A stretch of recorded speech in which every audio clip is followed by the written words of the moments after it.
Hello guys, and welcome back to What If episode 7, and today we're talking about what if HELA found the 10 rings.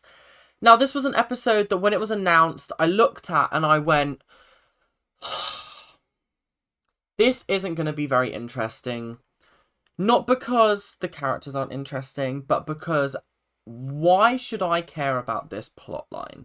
What is making me invest my time in watching it? I was gonna watch it regardless, but I like to sit there and I like to think like if I was just a casual fan, would I want to watch this? Probably not. I'll be deadly honest. Probably not. How do I feel after watching it? I feel like I didn't waste my time, but I also feel like I haven't gained anything new from the experience, which is kind of how I feel about the kind of Thor storylines in general, which sucks a little bit. But like, I don't think that the Thor characters, like Thor, Loki is the exception. I will say Loki is definitely the exception, but Thor, Odin, HELA to an extent, just because I think HELA can be a bit of a cartoony character at times. Like, especially in this episode, she comes off as very comical, whereas I don't remember her being like that in Ragnarok.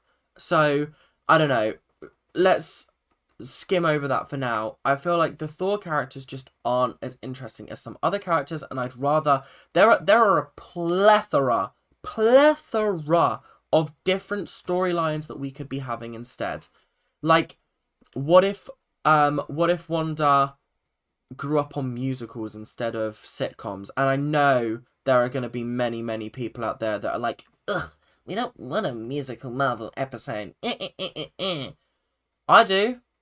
Okay, cool. I don't want to watch some of these episodes that you guys are seemingly very excited about. We don't always get what we want. So, like, quit bitching and moaning and just watch it or don't watch it. That's the vibe I'm going for today. So, it tended to be a little bit of a, why should I spend my time watching this?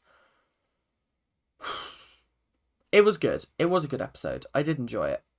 I think there were issues with it, and there were moments where I was like, I don't really get why they've made this episode. Like, I can see why they've done the Captain Carter episode, because it's a continuation on from the first series. I can understand why they did the Kahori episode, because they wanted to introduce a brand new character and introduce some representation. I can understand why they did the Happy Hogan episode, because it's a movie parody. It's cool.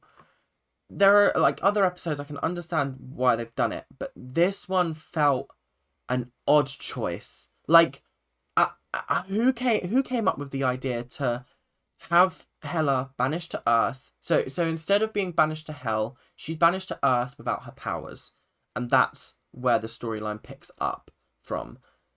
And she meets Wenwu, who... It's been a long time since I've seen Shang-Chi, so please bear with me if I'm not 100% on names and characters and things like that. Wenwu's got the 10 rings, right? And she meets him. And when it said in the title she found the 10 rings, I thought she'd have the powers of the 10 rings, but at no point in this episode does she ever possess the 10 rings. So the 10 rings part of this story was fairly inconsequential, I gotta be honest, because you essentially just had Wenwu doing it. It's like saying, oh, what if Iron Man found Mjolnir? I do not know how to say Thor's hammer. Found Thor's hammer. Let's put it up there. But then the entire episode, Thor's just using it. Do you see what I mean? It's not a good title for the episode. And I've said that this has been my problem for the entire series, is that the titles for the episodes have been so bad. So bad. And like, it just gets to the point where like I'm now, like the last episode came out today, right? So I've been a couple of days behind. And I've just not been wanting to watch it because I look at the episode titles, I look at the descriptions, and I just think, actually, I'm not spending half an hour sitting here doing this right now. I'd rather watch something else. So, season 3, there better be a season 3 because I do enjoy What If, even though I bitch and moan about it sometimes. I do enjoy it. I just want them to make the titles more interesting, or at least tell us what the what if actually is, because yeah, I don't know. This wasn't particularly representative of what the episode was. But anyway, we're moving on. We're moving on. Let's actually start talking about the episode instead of bitching and moaning. So yeah, she went to Earth. She was imprisoned by Wenwu, and then she managed to break out. I gotta say, Kate Blanchett, I'm pretty sure voiced her in this episode. It was a little bit jarring at first because the tone of the character didn't really match what the character's facial animations was doing, but then it got better as the episode went on. But I gotta say, HELA is actually a very, very interesting character, and she's got layers, and she's got layers that I don't think I saw in Ragnarok that I saw here, which was really, really nice. The whole idea was that she'd been banished to Earth because she shouldn't have the power to impose death when she doesn't respect life. That's the issue that we were facing in this episode. And it was an interesting one because we've seen HELA in her darkest moment. She brought Ragnarok to Asgard, destroyed it completely. She killed Odin, I think, and then she brought ruin to Asgard. So we've seen that she is the bringer of death. But this episode was almost like the opposite. It was like a rehabilitation for her, which was quite cool. She managed to escape Wenwu, with the help of the bum-faced creature. I can't remember what the bum-faced creature was called. I remember he was with the Mandarin, or the fake Mandarin, the Fandarin, the guy that was in the basement. I can't remember his name. Ben. His real life name is Ben Kingsley, I think. But I can't remember his character name.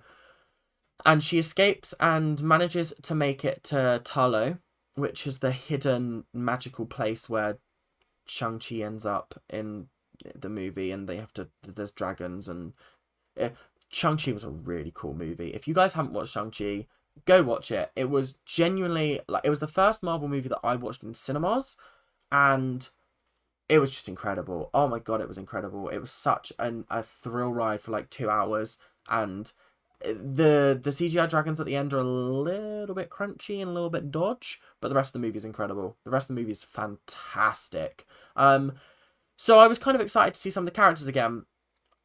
Not that I remembered any of the characters. I couldn't remember their names. I think one of them was called, I've got it here, like Jay Lee.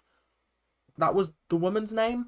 I can't remember, but she was training HELA basically. She was turning her into a warrior that could use like powers rather than her own powers of like death and destruction, like the powers of a mortal rather than the powers of a god, essentially, which I thought was quite cool. It's similar to what they did to Shang-Chi in the movie, and the training was condensed. It wasn't like in the previous episode where Kahori spent the majority of the episode building up her powers and finding out how she was going to do it, but HELA's training was quite quick and succinct. And then, obviously, Asgard, Odin came down to Earth and tried to fight Wenwu, and it just didn't go well for him in the slightest because HELA turned up and was like, Yo, Papa, I'm here to slay another day.